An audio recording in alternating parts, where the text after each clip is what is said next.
Bonjour, dans cette vidéo je continue avec la seconde épreuve de l'agrégation interne session 2018. Donc on en était à, voilà, on avait fait la partie 1A et puis on en est à la partie 1B. Donc cette partie commence par quelques rappels. Rn est muni de sa structure euclidienne et U est un endomorphisme de Rn.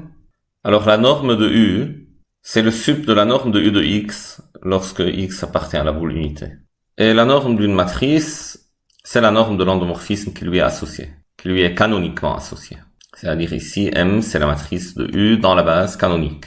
Une propriété qui sera utile, c'est que la norme du produit matriciel, c'est inférieur ou égal au produit des normes. Donc on dit que la norme, c'est une norme d'algèbre sur Mn de R. On reviendra à ça quand on aura besoin. On est à la question 10. J'ai un endomorphisme symétrique à valeur positive, à valeur propre positive ou nulle. Il faut montrer à l'aide d'une réduction dans une base orthonormale que la norme de U est le maximum des valeurs propres de U. Puis de ça, il faut déduire que voilà, le même truc est vrai pour une matrice symétrique à valeur propre positive ou nulle. Donc le B, ça va se déduire de A facilement. On dira un mot là-dessus. Donc la vraie chose à démontrer ici, c'est le A. D'abord, pourquoi je peux réduire dans une base orthonormale? C'est juste le théorème spectral. Donc d'après le théorème spectral, comme U est symétrique, il a alors une base orthonormale formée de vecteurs propres. Donc je vais dire soit E1, En, une base orthonormale de Rn formée de vecteurs propres de U. Et posons alors, donc donnons un nom à ces vecteurs propres. Pour tout I, U de EI, c'est lambda I EI. Donc les valeurs propres, le spectre de U, alors c'est spectre de U, c'est l'ensemble des lambda I, c'est l'ensemble lambda 1, lambda 2 jusqu'à lambda n. Et les valeurs propres sont positives par hypothèse. U est positif, c'est-à-dire par définition ces valeurs propres sont positives. On a les lambda I sont toutes positives. Le max des lambda I, le max dont on parle, c'est l'un des lambda P. Donc voyons, donc soit lambda P, le max des lambda I. Ce qu'il faut montrer, c'est que lambda P, c'est exactement égal à la norme de U. Donc, je peux le faire par double inégalité. Déjà, bon, la première norme de U est inférieure ou égale à lambda P, et puis tout à l'heure, lambda P est inférieure ou égale à la norme de U. Donc, pour la première, voyons. Pour rappel, la norme de U, c'est le sup de la norme de U de X lorsque X appartient à la sphère unité. Et il faut montrer que, voilà, ça, c'est plus petit que lambda P. Donc, je vais prendre un tel X sur la sphère unité. Donc, soit X égale X1, Xn sur la sphère unité. Donc, norme de X égale 1. Et essayons d'évaluer norme de U de X. Donc, on va évaluer norme de U de X. Et puis, majorer ça par lambda P. Et si ça marche pour tous les X que c'est plus petit que lambda P, alors le sup sur tous les X c'est plus petit que lambda P, on aura démontré la première inégalité. Donc, norme de U de X c'est égal à quoi? C'est la norme de, voilà, cette représentation. Bon, je peux l'avoir comme représentation dans la base canonique, mais je peux aussi l'avoir dans la représentation dans la base E1, En. Pour justifier cette écriture, je clarifie ça ici, je veux dire par ça, X égale X1, E1 plus X2, E2 jusqu'à Xn, En. Les EI étant la base formée de vecteurs propres pour l'endomorphisme U. Et comme la base EI est orthonormale, alors la norme de X est aussi égale à la racine carrée de sigma xi carré. Donc la norme de U de X, c'est la norme de U2, X1, E1 plus X2, E2 jusqu'à Xn, En. Et c'est la norme de quoi? Donc U est linéaire, c'est un endomorphisme, c'est la norme de X1, U de E1 plus X2, U de E2 jusqu'à Xn, U de En. Maintenant, chacun des U de EI, c'est lambda I, EI. Donc, c'est le premier, ça donne lambda 1, X1, E1. Le second, ça donne, donc U de E2, c'est lambda 2, E2. Donc, ça donne lambda 2, X2, E2. Jusqu'à lambda N, Xn, En. La famille des EI forme une base orthonormale. Donc, la norme d'un vecteur représenté dans cette base, c'est la somme des carrés, c'est la racine carrée de la somme des carrés des coefficients. Donc ici, j'écris lambda 1 carré x1 carré plus lambda 2 carré x2 carré jusqu'à lambda n carré xn carré. Mais maintenant, chacun des lambda i est inférieur ou égal à lambda p. Les lambda i sont déjà positifs, ils sont tous plus petits que lambda p. Donc le tout, c'est plus petit que l'expression obtenue en remplaçant chacun des lambda i par lambda p. Et quand je mets lambda p en facteur, j'aurai que le tout est plus petit ou égal à racine carrée de lambda p carré facteur x1 carré plus x2 carré jusqu'à xn carré. Et lambda p, ça sort à l'extérieur de racine, c'est positif. Lambda p, tous les lambda i sont positifs. Donc, j'enlève la valeur absolue. Il me reste racine de la somme des carrés des xi. Mais ça, c'est 1. Pourquoi c'est 1? Parce que x est sur la sphère unité. Norme de x égale 1. C'est écrit ici. Donc, le tout, c'est plus petit ou égal à lambda p. On a alors, pour tout x sur la sphère unité, la norme de u de x est plus petit que lambda p. Donc, le sup des normes de u de x est aussi plus petit que lambda p. Et on a alors norme de u est plus petit que lambda p. Maintenant, pour montrer que la norme de u est exactement égale à lambda p, donc je peux montrer que lambda p est plus petit que la norme de u, je dis qu'il suffit de trouver un x dans Rn, tel que la norme de x c'est 1, et la norme de u de x c'est exactement égal à lambda p.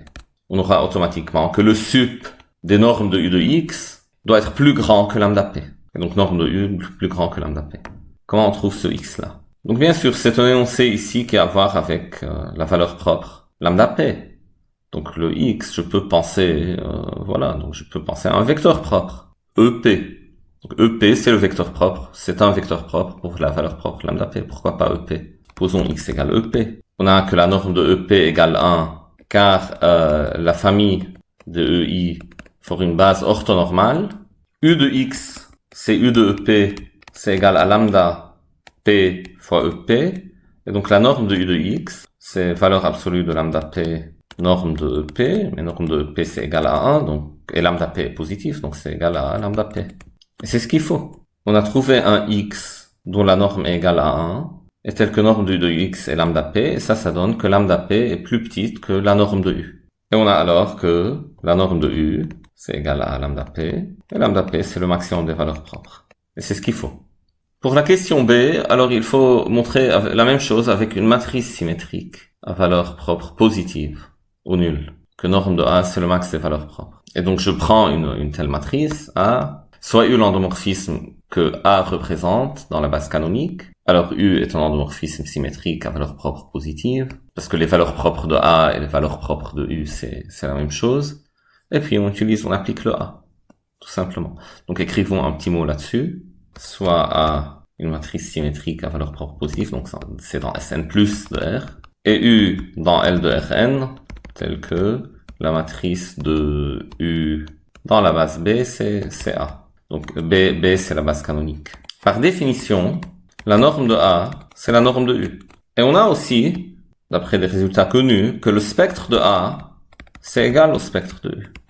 Donc, j'écris alors, norme de A, c'est la norme de U, mais ça c'est le max du spectre de U, qui n'est autre que le max du spectre de A. Et c'est ce qu'il faut. Norme de A, c'est le maximum du spectre de A. Et c'est, voilà, donc, ce passage-là, c'est la partie A de cette question. Ce passage-là, c'est juste que le spectre de A égale spectre de U. Et ce premier passage, c'est la définition de la norme de A. Vous voyez ici, la norme de M, par définition, c'est la norme de l'endomorphisme qui lui est canoniquement associé.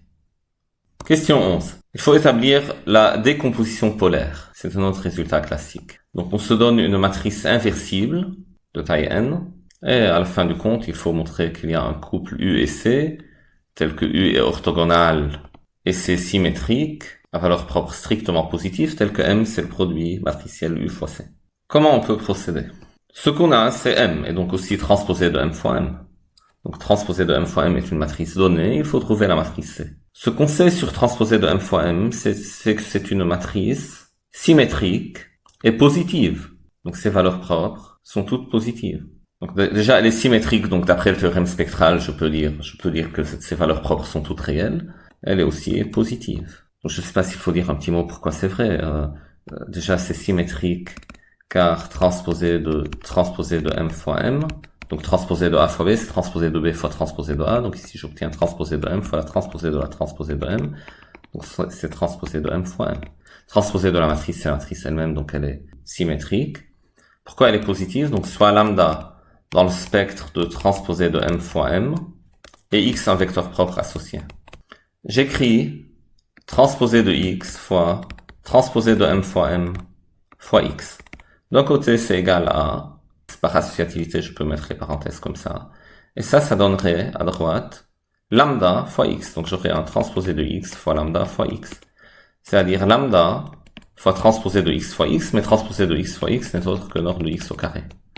Et norme de x au carré est strictement positive parce que x est un vecteur propre, donc il n'est pas nul. D'autre part, ça c'est égal à quoi?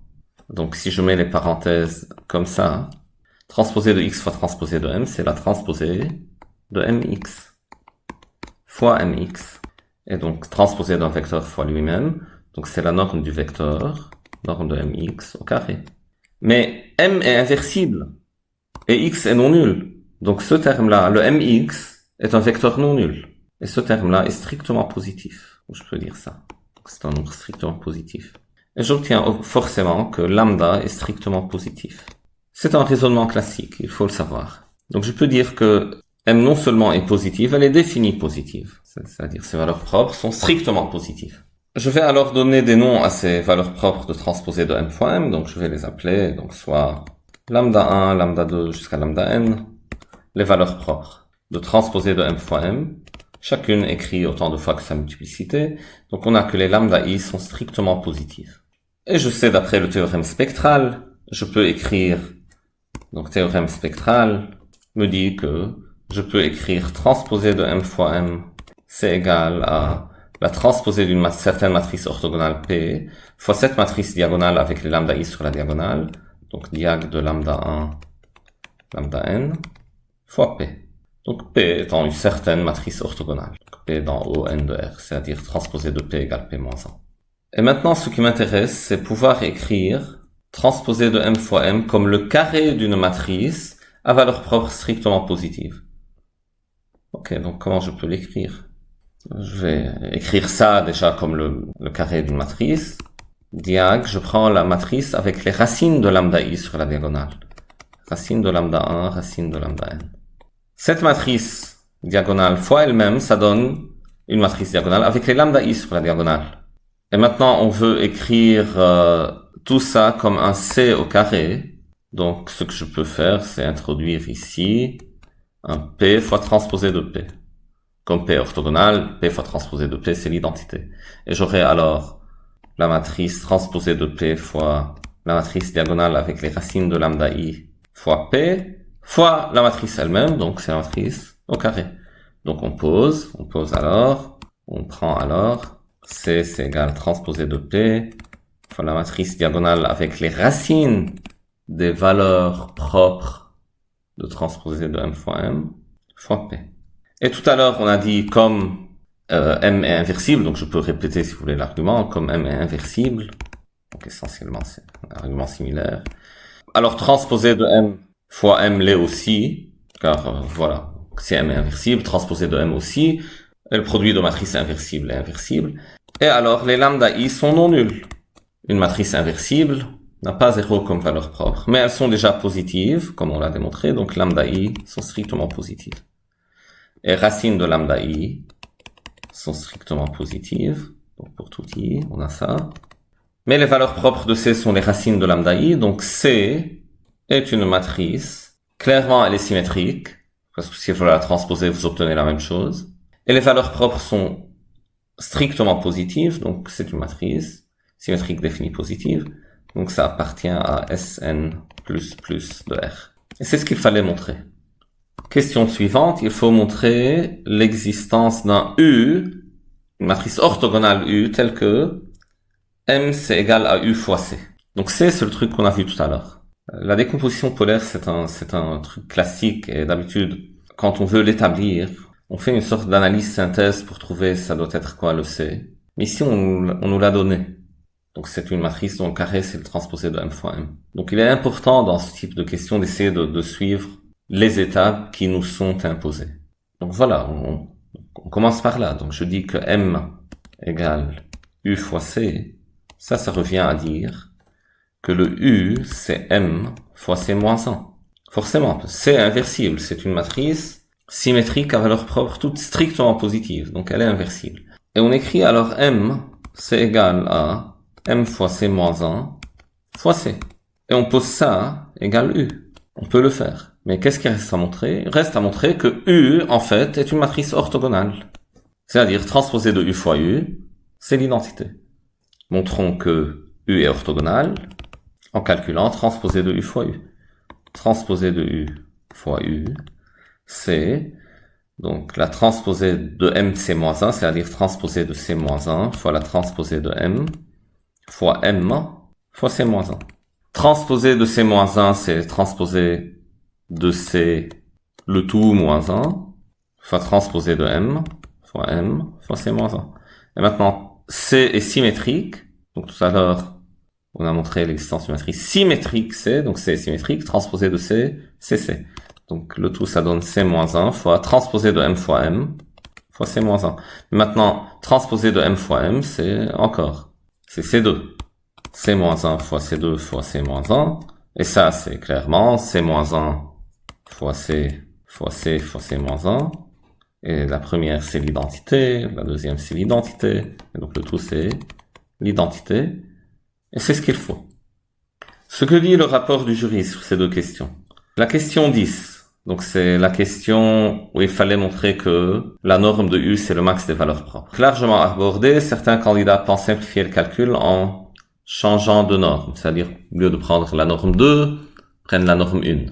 Somme des valeurs absolues des coefficients. Ou la norme infinie, sup des valeurs absolues des coefficients. Signalons que l'équivalence des normes sur Rn ne signifie pas qu'elles définissent la même norme d'opérateur sur Mn de R.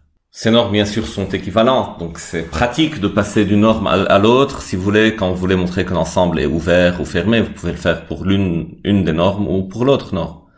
Ou si vous voulez démontrer des résultats de convergence, de suite ou de continuité. Peu importe laquelle vous utilisez. Mais quand vous voulez calculer explicitement une norme, la norme d'un vecteur, vous ne pouvez plus indépendamment utiliser l'une de l'autre parce qu'elles donnent plus les mêmes normes des vecteurs.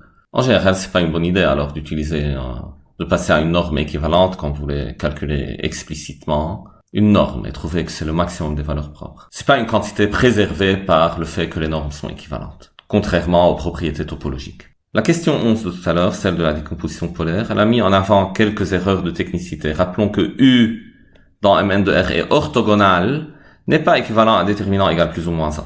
Bien sûr, si elle est orthogonale, alors déterminant égale plus ou moins 1, parce que vous avez que la transposée de U égale U moins 1, donc transposée de U fois U, c'est égal identité. Et quand vous passez au déterminant, donc le déterminant est multiplicatif, déterminant de transposée de U fois déterminant de U égale identité, mais déterminant de transposée de U, c'est déterminant de U. Vous aurez alors que le déterminant de U fois déterminant de U égale identité, déterminant de U au carré égale déterminant de l'identité, c'est 1, et donc déterminant, c'est plus ou moins 1. Mais la réciproque, bien sûr, est fausse.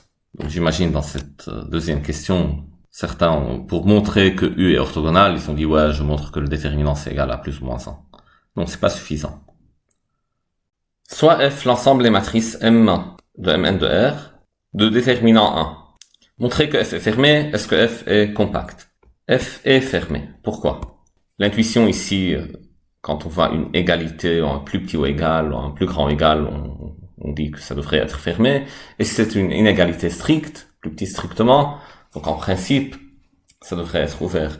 Donc, comment on justifie cette intuition? On considère l'application déterminant, qui est une application continue de l'ensemble des matrices à valeur dans R, et l'ensemble en question, l'ensemble F, c'est l'image réciproque d'un fermé par une application continue. Donc c'est un fermé.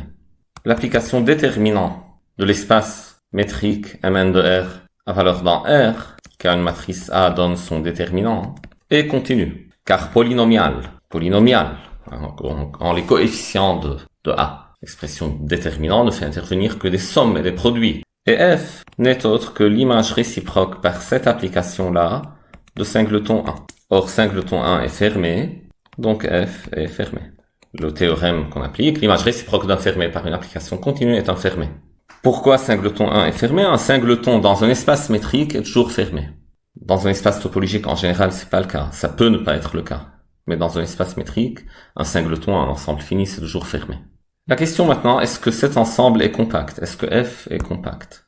Mn de R, c'est un R espace vectoriel dimension finie, dimension N2. Donc, un théorème dit que les compacts sont les fermés bornés. Donc, si je veux montrer qu'il est compact, je dois montrer encore qu'il est borné. Mais aussi, si je veux montrer que c'est pas un compact, alors il suffit de montrer que ce n'est pas borné. Donc attention, un petit rappel ici. Compact, équivalent à fermé plus borné. L'implication de gauche à droite est toujours vraie. Celle de droite à gauche, ça nécessite que ce soit un espace vectoriel normé de dimension finie. Ils disent n plus grand ou égal à 2. Donc on n'a pas à considérer le cas n égale 1. Pour tout cas, je considère la matrice suivante. Donc la matrice AK. Sur la diagonale, j'ai un K, puis 1 sur K, et puis des 1. Et puis 0, 0. Donc AK, c'est diag de K1 sur K et des 1.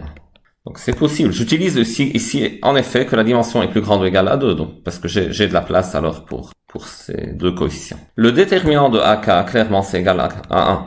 Mais la norme de AK, c'est le max des valeurs propres, je peux utiliser ça, donc c'est égal à K. Et K, voilà, c'est dans n étoiles, donc ça devient arbitrairement grand. Donc la suite des AK n'est pas bornée.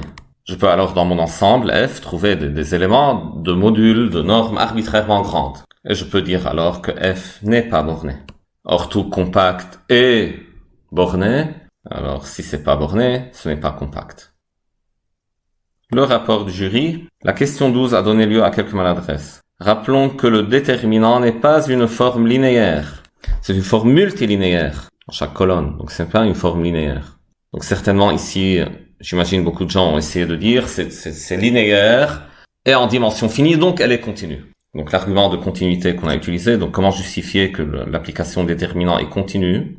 Donc vous pouvez dire que c'est multilinéaire en chaque colonne et faire un argument par là, donc en utilisant la dimension finie, ou bien tout simplement dire qu'elle est polynomiale. Mais il ne faut pas dire qu'elle est linéaire. En outre, le fait de savoir que l'image de l'ensemble A par une application continue est fermée ne permet pas d'affirmer que l'ensemble A est fermé. Donc si vous dites que f de A égale singleton 1, donc l'image de A est fermée, donc A fermé, non, c'est faux. Il suffit pas d'avoir f de A égale singleton 1, il faut aussi avoir f-1 de singleton 1 égale à A. Voilà, et ça c'est écrit ici, donc enfin rappelons que f de A égale f n'est pas équivalent à A et l'image réciproque de f par petit f. Car petit f peut ne pas être injective.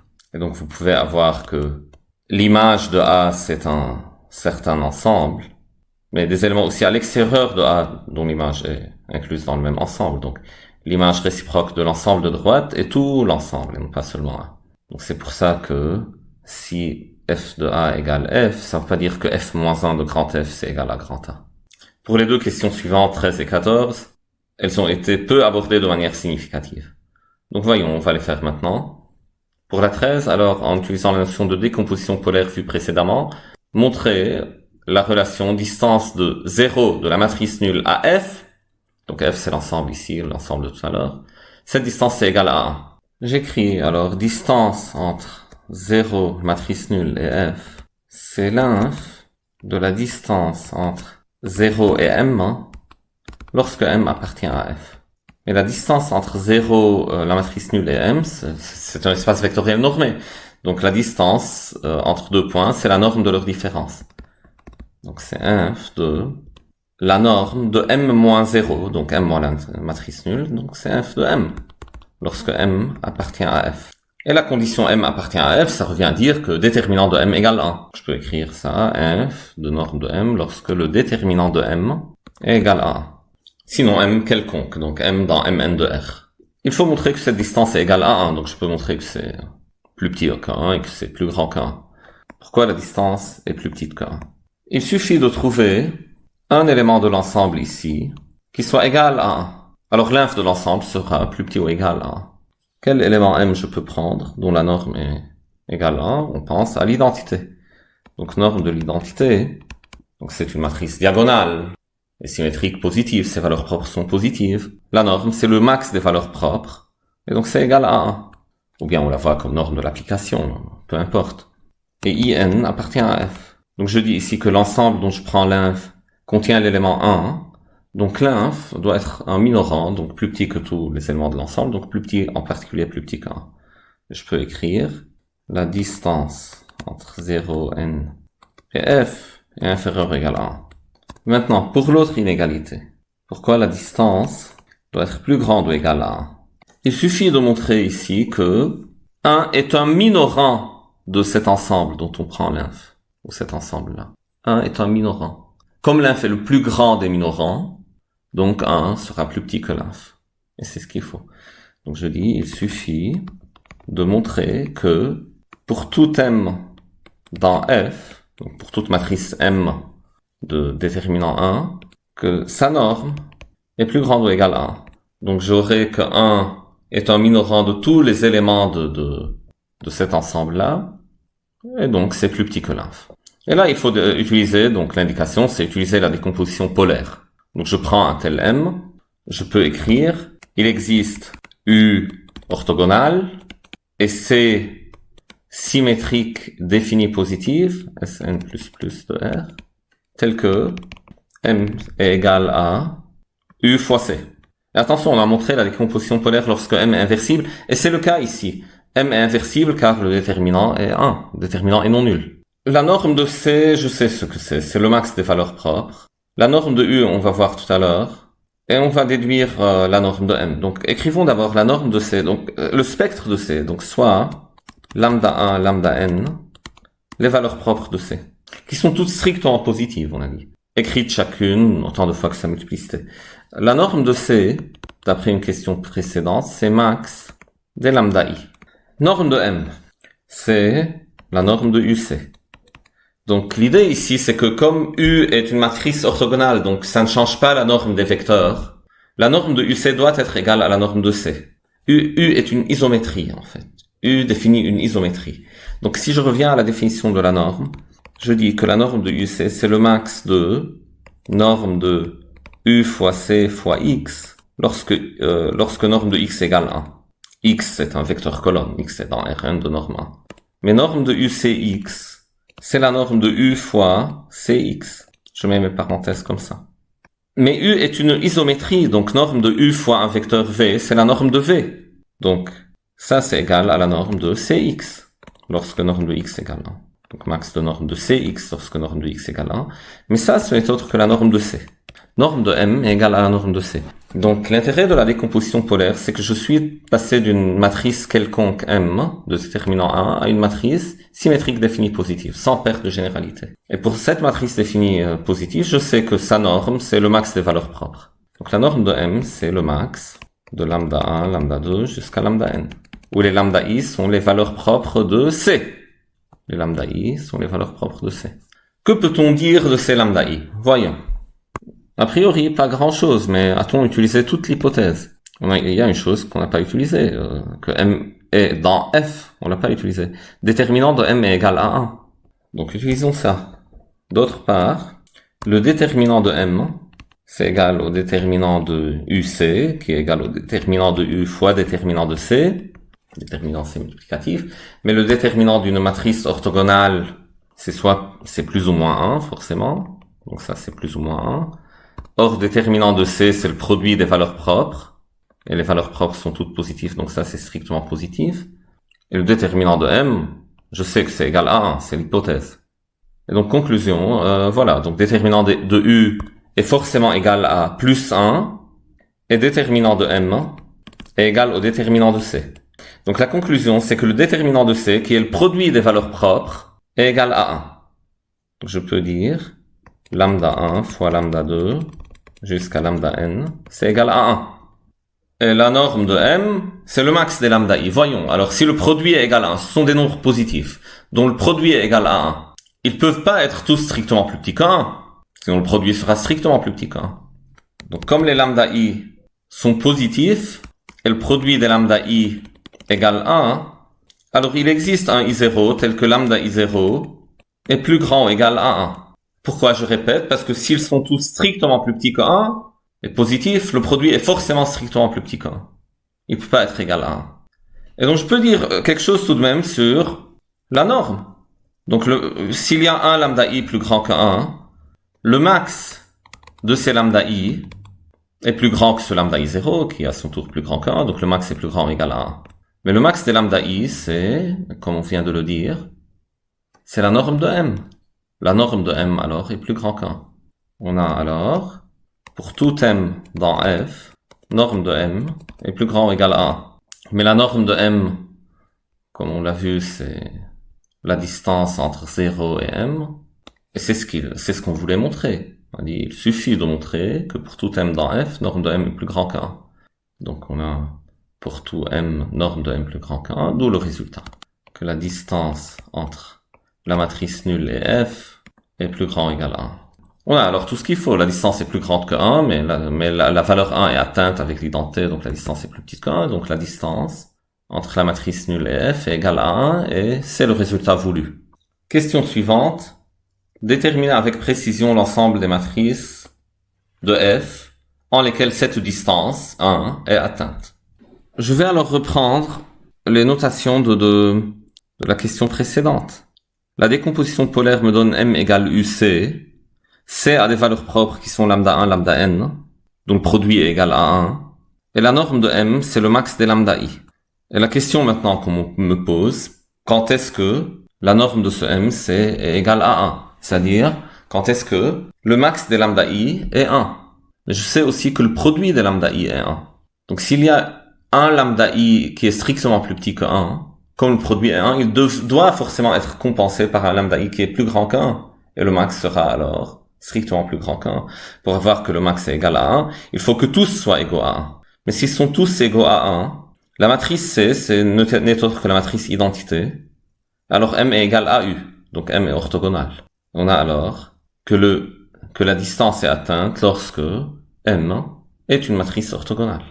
Donc l'ensemble des matrices en lesquelles cette distance est atteinte, c'est l'ensemble des matrices orthogonales de taille n. Écrivons un petit mot là-dessus. En reprenant les notations de la question précédente, je dis que M égale U fois C, avec U dans une matrice orthogonale, et C une matrice symétrique définie positive, avec spectre de C, c'est lambda 1 jusqu'à lambda n, et on sait sur le spectre que le produit des lambda I est égal à 1, parce que c'est égal au déterminant de M, vu que le déterminant de U est égal à 1, comme on l'a vu, et la norme de M, qui est la distance entre M et 0, et la matrice nulle, c'est égal au max des lambda I. Et je dis norme de M égale 1, si et seulement si, le max des lambda I est égal à 1. Or, comme pour tout I, lambda I est positif, et le produit des lambda I est égal à 1, on doit avoir que la norme de M égale 1, si et seulement si, le max est égal à 1, si et seulement si chacun des lambda I est égal à 1. Comme on a dit, parce que si l'un des lambda I est strictement plus petit que 1, alors un autre va être strictement plus grand que 1 pour compenser à avoir un produit égal à 1. Et donc dans ce cas, la norme sera le max des valeurs propres et sera strictement plus grand que 1. Donc pour avoir que le max des valeurs propres soit égal à 1, il faut que tous soient égaux à 1. Donc dans ce cas, c'est la matrice identité. C'est semblable à l'identité, parce que c'est de la forme P-1 fois identité fois P. Identité, c'est la seule matrice diagonale qui n'a que des 1 sur la diagonale. Et donc P-1 fois P, c'est égal à l'identité. Et donc je dis que c'est l'identité. La seule matrice semblable à l'identité de taille n, c'est l'identité elle-même. Et si C est égal à l'identité, alors je reste avec M égale U, avec un U dans O n de R. Mais aussi, on avait cette condition que déterminant de M égale plus 1. Déterminant de M, c'est plus 1. Donc, M appartient à, bien sûr, F enter O n de R. Donc, c'est les matrices de O n de R qui sont déterminant plus 1. Donc, ça s'appelle SO n de R, le groupe spécial orthogonal. Une matrice de O n de R peut avoir déterminant plus 1 ou moins 1. Donc, il faut pas oublier la condition que M est dans F. Donc, je cherche les éléments de F pour lesquels la distance à 0 est égale à 1. Donc, ces éléments sont tous dans O n de R. Mais aussi, ils ont des déterminants plus 1 parce qu'ils sont dans F. Et donc, la réponse, c'est SO n de R ici. On peut vérifier facilement. Si je prends un élément de SO n de R, donc c'est un élément de F, déterminant plus 1, et la distance entre cet élément et la matrice nulle, c'est la norme de l'élément lui-même, mais c'est un élément, c'est une matrice orthogonale. Donc la norme c'est 1, comme on l'a déjà établi ici. Bon, c'est après ça, c'est après ce qui a été fait ici. 15a, on se donne A dans Mn de R, norme de A strictement plus petite que 1, il faut montrer que la somme matricielle, somme des AP, converge absolument et qu'on ait cette relation. Ça veut dire quoi que la somme des AP convergent absolument. C'est-à-dire que la somme des normes des AP, P dans N, qui est une série numérique cette fois, que cette série numérique est convergente. On a que la norme du produit est plus petite que le produit des normes. Ça, c'était un rappel dans le préambule. Donc, norme de A fois B est toujours plus petit ou égal à la norme de A fois la norme de B.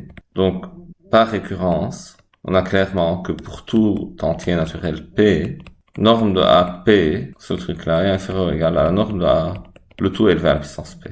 Or, par hypothèse, on a une norme de A strictement plus petit qu'un. Donc, la série numérique, somme des normes de A à puissance P, est une série numérique convergente. Donc, j'ai cette série numérique, la série qui m'intéresse, somme des normes de A à puissance P. C'est une aussi série numérique, à terme positive, qui est majorée par une série numérique qui est convergente. D'après le critère de comparaison, on a que cette série-là est convergente. Et donc, par définition, somme des AP converge absolument.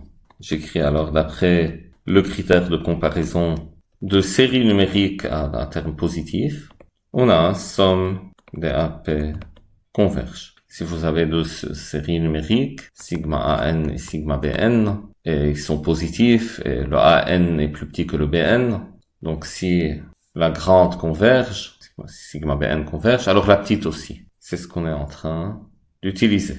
Ça termine la première question. Maintenant, il faut montrer cette relation-là. Que la somme de tous les AP, de toutes les matrices AP, c'est l'inverse de la matrice identité-A. Donc en particulier, en fait, identité-A est inversible. Maintenant, ce à quoi il faut faire attention ici, c'est que ça, c'est la somme d'une série matricielle, une somme d'un nombre infini de matrices. Et comme cette série est absolument convergente, alors elle est convergente, car l'espace dans lequel on travaille est complet essentiellement. Et donc je peux écrire cette somme-là. C'est une matrice. Comment on va montrer ça? Donc on va juste passer par les sommes partielles. Donc cette somme entre P égale 0 à infini, on va l'écrire comme la limite de la somme entre 0 et n, lorsque n tend vers l'infini. Voyons, écrivons ça ici. Donc il faut montrer que la somme des AP, lorsque P varie entre 0 et plus l'infini, c'est égal l'identité, matrice identité moins A, moins 1. Je vais passer par les sommes partielles et je vais dire que la somme P allant de 0 jusqu'à grand N de AP. Donc ça, c'est la somme partielle à l'ordre n de cette série matricielle. Et la limite lorsque grand N tend vers l'infini de ce truc-là, par définition, c'est égal à ça. Et alors, je vais multiplier ça essentiellement par identité moins A, voir ce que ça donne, et puis faire tendre n vers l'infini.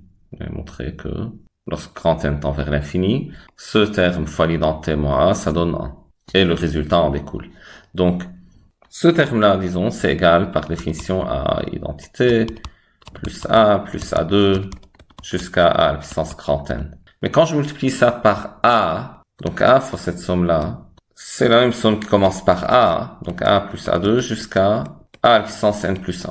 Donc ça, c'est identité fois la somme partielle, et puis A fois la somme partielle. Et quand je fais la différence, donc à gauche, j'aurai identité moins A fois la somme partielle. Pardon, ça, c'est somme entre 0 et grand N.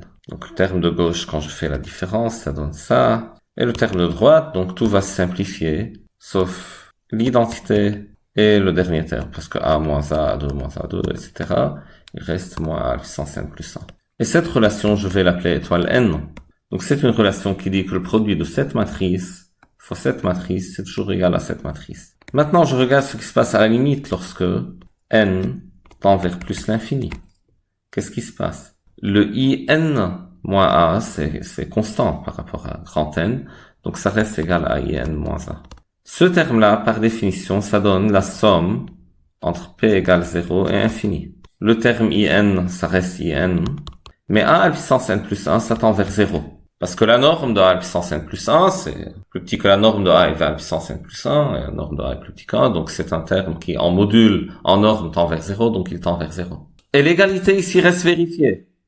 Pourquoi? Parce que, voilà, le produit matriciel est une opération continue. Donc je dis à la limite lorsque n tend vers l'infini, comme le produit matriciel, comme la somme et le produit matriciel sont continus, on obtient l'égalité. Donc à gauche, comme on a dit, le premier terme, ça reste identité moins A. Le second terme, c'est la somme P égale 0 à plus l'infini de la puissance P. ça devient égal à IN. En particulier, cette matrice-là est inversible et d'inverse identité moins A. Ou peut-être ce qui m'intéresse en particulier, IN moins A est inversible. Donc ça revient au même en fait. En particulier aussi, IN moins A est inversible et d'inverse somme de A puissance P. Et c'est ce qu'il fallait montrer. C'est que l'inverse de l'identité moins A, ici, l'inverse de l'identité moins A, c'est la somme de AP. Donc ici, on a pris soin, en fait, dans l'argument, de multiplier par identité moins A de l'autre côté, plutôt que de le garder avec un inverse. Parce que l'opération inverse n'est pas une opération qui se comporte très bien. L'inverse d'une matrice peut ne pas exister, etc. Mais quand je traduis ma question en termes de produits matriciels, comme ici, les opérations de produits matriciels, etc. sont continues. Et donc, ça me facilite la vie avec la rédaction. B, soit-elle une matrice inversible cette fois? À l'aide de la question précédente, montrer que pour toute matrice M de Mn de R, si jamais la distance entre T et M est strictement plus petite que 1 sur la norme de T-1, alors M est inversible. Donc essentiellement, ce qu'on est en train de démontrer ici, que si T est inversible et M suffisamment proche de T, alors M aussi est inversible. En particulier, on est en train de montrer que l'ensemble des matrices inversibles est un ouvert, en fait. Il y a des méthodes plus simples pour montrer que c'est un ouvert. C'est presque immédiat, mais ici aussi, on est en train de trouver une borne sur le rayon de la boule que je peux tracer autour de T, d'un T inversible, de telle sorte que toute la boule reste incluse dans l'ensemble des matrices inversibles. Et tout à l'heure, on va appliquer ce résultat pour calculer la distance d'un T inversible à l'ensemble des matrices non inversibles. Ce sera exactement égal à 1 sur norme de T-1. Comment on montre ça? Je veux le montrer à l'aide de la question précédente. La question précédente me dit que si norme de A est plus petite qu'un, alors identité moins A est inversible. C'est ce que ça dit. Et là, je veux montrer que M est inversible. Donc, j'aurais aimé utiliser un truc du genre identité moins M plus petit que 1. Donc, d'après le A, identité moins M est inversible. Et ça, c'est M. Et donc, j'aurais que M est inversible. Mais je n'ai pas une condition pareille. J'ai une condition, non pas sur identité moins M, mais sur T moins M. Et T est inversible. Donc, comment on va s'en sortir? J'ai cette hypothèse-là. Et je veux la réécrire comme T moins M fois norme de T moins 1 plus petit strictement qu'un. Et ça donne que la norme de T moins M rond T moins 1 est plus petit qu'un. Car la norme de A fois B, c'est inférieur ou égal à la norme de A fois la norme de B. C'est-à-dire ce terme-là est plus petit que le terme d'en haut, qui à son tour est plus petit qu'un. Et ça donne que le terme d'en bas est plus petit qu'un. Ce qui donne à son tour que quand je compose, que la norme de T rond T moins 1, c'est l'identité, moins M rond T moins 1, en norme, est plus petit qu'un. D'après le A, si la norme d'un endomorphisme est strictement plus petite que 1, alors 1 moins cet endomorphisme est inversible. Et donc d'après le A, cet endomorphisme est en norme plus petit que 1, et j'ai que l'identité moins l'endomorphisme est inversible, c'est-à-dire est dans GLN de R. Et ça donne directement que M rond T moins 1, c'est dans GLN de R, donc M appartient à GLN de R. Parce que M, c'est la composée de... Voilà. Donc, M, c'est M rond T moins 1, rond T. Et T est dans GLN de R par hypothèse, M rond T moins 1 est dans GLN de R. Et donc, la composée qui est M est un élément de GLN de R. Et c'est ce qu'il faut. Sous l'hypothèse que T est inversible et la norme de T moins M plus petite strictement qu'un sur norme de T moins 1, on obtient que M est inversible. Le rapport du jury. La question 15A était traitée avec un manque de soin. L'usage de symboles de sommation sans indice provoque des confusions entre somme partielle et somme d'une série. Voilà, il faut toujours mettre des indices. Il faut prendre en garde au fait que les majorations du type, voilà, ce type-là, ne sont pas des arguments de convergence absolue. Donc, c'est plutôt en fait somme des modules de A puissance K inférieur ou égal à somme des modules de A plutôt à la puissance k, qui sont des arguments de convergence absolue. Puis les questions 15b et 16 ont été peu abordées de manière significative. 15b, c'est celle-là, celle qui démontre que si t est inversible et m est suffisamment proche de t, alors m aussi est inversible. Et puis la question 16, c'est celle qu'on va faire maintenant. On va établir la relation, la distance entre un endomorphisme t inversible et l'ensemble des matrices singulières, c'est-à-dire les matrices déterminant nul, est exactement égale à 1 sur norme de t-1. Et on a cette indication qu'on peut utiliser la décomposition polaire. L'égalité va être démontrée par double inégalité. Alors, la première, c'est de démontrer que la distance entre t et s est plus grand ou égal à 1 sur norme de t-1. Mais ça, essentiellement, c'est le résultat de la question précédente. Parce que la question précédente dit que pour un t inversible, alors si M est une matrice telle que la distance entre T et M est plus petite que 1 sur norme de T-1, alors M est inversible. C'est exactement ça le résultat. Et donc j'illustre ça graphiquement. Donc ça, si ça c'est l'ensemble des matrices, Mn de R, et ça c'est T, et si T est inversible, et je trace cette boule centrée en T de rayon 1 sur norme de T-1. C'est-à-dire les matrices dont la distance à t est au plus, est strictement plus petite qu'un sur norme de t-1. Et si je prends un m dans cette boule-là, ce m sera toujours inversible. C'est ce que dit le théorème. Et si je veux alors une matrice non inversible, elle est forcément à l'extérieur de cette boule. Et ça entraîne directement que la distance entre t et l'ensemble des matrices non inversibles est plus grand ou égal à 1 sur norme de t-1. Alors, par contraposition, si m appartient à S, c'est-à-dire M non inversible, alors la norme de T moins M est plus grande ou égale à 1 sur norme de T moins 1. Et la distance entre T et S est alors par définition inf de ces normes-là, de T moins M, inf de norme de T moins M lorsque M appartient à S. Chacun des T moins M est plus grand ou égal à T moins 1, donc l'inf est plus grand ou égal à 1 sur norme de t-1. Donc on a montré que la distance entre t et s est plus grande à 1 sur norme de t-1, et c'est ce qu'il faut démontrer. Maintenant on va démontrer la deuxième inégalité, qui dit que la distance entre t et s est inférieure ou égale à 1 sur norme de t-1. T est un endomorphisme inversible fixé, et donc ce qu'il faut faire ici, il faut trouver une matrice M dans S, une matrice M déterminant nul, telle que la distance entre T et M, c'est-à-dire norme de T moins M, inférieure ou égale à 1 sur norme de T moins 1. Et comme ça, je sais qu'il y a un élément de S à une distance au plus 1 sur norme de T moins 1 de T, donc la distance entre T et S, c'est inférieur ou égal à 1 sur norme de T moins 1. L'idée ici, c'est d'utiliser la décomposition polaire. Donc je vais parler un peu de l'idée. Donc T, c'est égal à U fois C, d'après la décomposition polaire, avec U orthogonale et C symétrique définie positive. Et maintenant le C, je l'écris transposé de P fois une certaine matrice diagonale fois P, où P est une matrice orthogonale. Donc j'ai U transposé de P et P sont toutes des matrices orthogonales. Et à une multiplication près par des matrices orthogonales, T sera transformé en une matrice diagonale. Et donc essentiellement ce qui se passe ici, c'est que sans perte de généralité, il suffira d'une certaine façon de démontrer le résultat pour les matrices diagonales. Ce sera essentiellement ça. Donc je vais donner les détails bien sûr de l'argument, mais essentiellement c'est ça.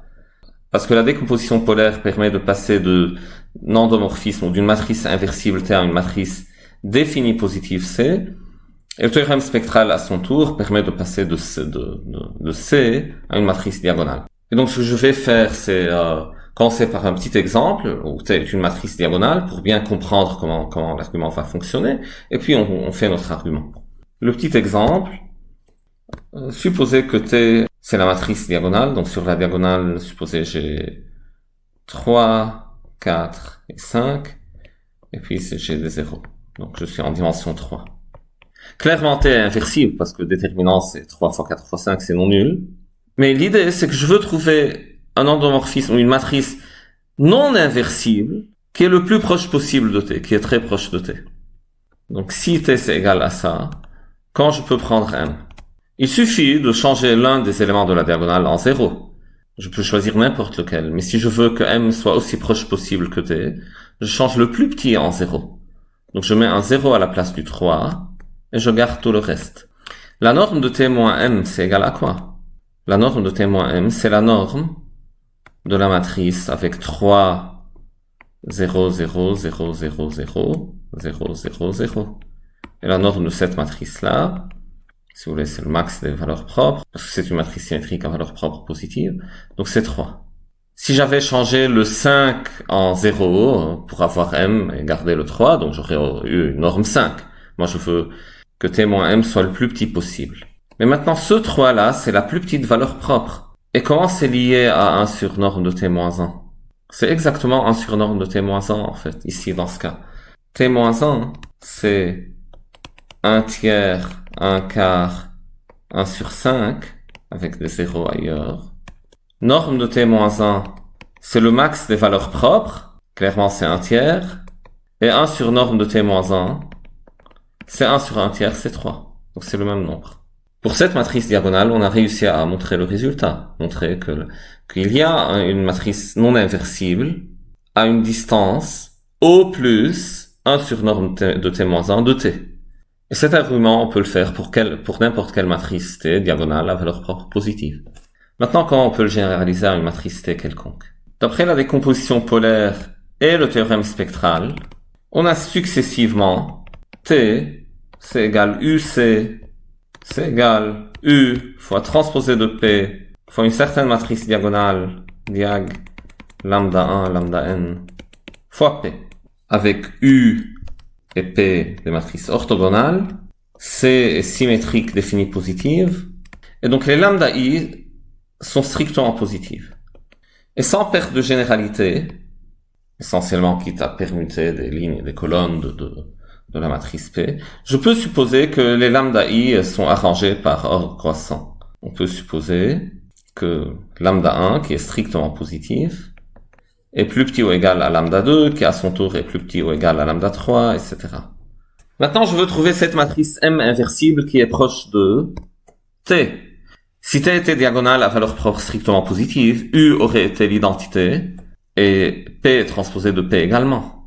Et dans ce cas, c'est comme l'exemple qu'on vient de faire.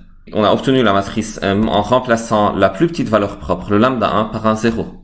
Et maintenant, comment je veux construire M? Je vais faire pareil. Donc, posons M. Dans toute cette expression, je vais la garder, mais juste je vais remplacer le lambda 1 par 0. Donc, je vais prendre U fois transposé de P fois diag de 0, lambda 2, lambda 3 jusqu'à lambda n fois P. Clairement, M appartient à S, car le déterminant de M, qui est égal au produit des matrices qui composent M, et la matrice diagonale a un 0 sur la diagonale, donc le déterminant c'est égal à 0. Reste à montrer, bien sûr, que la norme de T moins M est égale à 1 sur norme de T moins 1. Ou bien, il suffit de l'avoir plus petit ou égal, en fait. Plus petit ou égal à 1 sur norme de T moins 1. En fait, ce sera égal, mais voilà. C'est peut-être plus facile de montrer que c'est plus petit ou égal. Donc j'écris tout simplement norme de T moins M, c'est égal à la norme. Donc le T et le M sont pareils sauf pour cette matrice diagonale. Et le produit matriciel c'est associatif, donc je peux mettre U et transposer de P en facteur à gauche et P en facteur à droite. Et au milieu il me reste diag de lambda 1, lambda n, moins diag de 0, lambda 2, lambda n, donc il me reste lambda 1, 0, 0, 0, etc. Donc la norme de cette matrice-là. Mais maintenant, on a que norme de AB, c'est plus petit que norme de A fois norme de B. Donc c'est l'une des propriétés qu'on nous a données, on va l'utiliser. Donc ça, c'est inférieur ou égal à la norme de U, fois la norme de transposé de P, fois la norme de la matrice diagonale, fois la norme de P. Mais la norme de P c'est égal à 1, car P est une matrice orthogonale. Pareil pour la norme de transposé de P et la norme de U. Et norme de cette matrice diagonale, c'est une matrice symétrique. dont les valeurs propres sont toutes positives. Donc la norme, c'est le sup des valeurs propres. Ou c'est le max des valeurs propres. Voilà, c'est ce qu'on a démontré dans le 10a. Mais voilà, donc c'est lambda 1. Donc la norme de ce truc, c'est lambda 1, qui est strictement positive, je rappelle. Donc ça, c'est plus petit ou égal à lambda 1.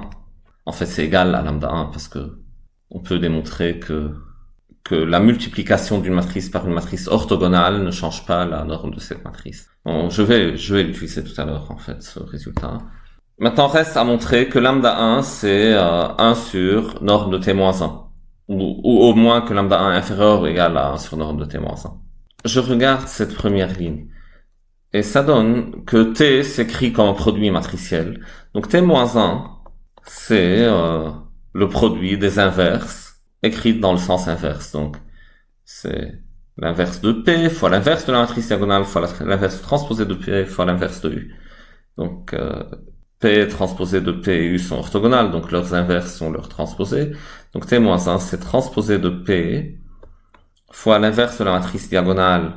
Donc c'est une matrice diagonale avec les 1 sur lambda I sur la diagonale, fois l'inverse de la transposée de P, qui est P, fois l'inverse de la matrice U, qui est la transposée de U. Et moi, je m'intéresse à la norme de T-1, donc c'est égal à la norme de ce produit matriciel. Et ça, c'est égal à, donc je ne vais pas trop élaborer là-dessus. J'utilise le fait que P transposé de P et U sont orthogonales, donc ça appartient à N de R, et donc définissent des isométries. Et donc quand je compose à gauche ou à droite par une isométrie, la norme ne change pas. L'isométrie préserve tout ce qui est norme. Donc la norme de tout ce truc-là, c'est égal à la norme de la matrice diagonale du milieu. En fait, j'aurais pu utiliser ce résultat avant pour montrer que norme de T-M, c'est exactement égal à lambda 1, en fait. Mais bon, peu importe. Et donc, c'est une matrice diagonale, donc symétrique. Elle est aussi définie positive, parce que ses valeurs propres sont toutes les 1 sur lambda i qui sont strictement positives.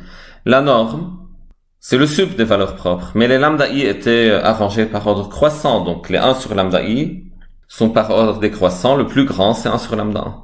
Et norme de t-1 c'est égal à 1 sur lambda 1, donc lambda 1 c'est 1 sur norme de t-1. Et on a tout ce qu'il faut. On a trouvé une matrice M non inversible, telle que norme de t-M inférieure ou égale à lambda 1, et lambda 1 c'est 1 sur norme de t-1. Et donc on a montré que la distance entre T et l'ensemble des matrices non inversibles est au plus égale à 1 sur norme de T-1. Et c'est ce qu'il fallait démontrer. Et notre conclusion, c'est que la distance entre une matrice inversible T et l'ensemble des matrices non inversibles, c'est exactement égal à 1 sur norme de T-1.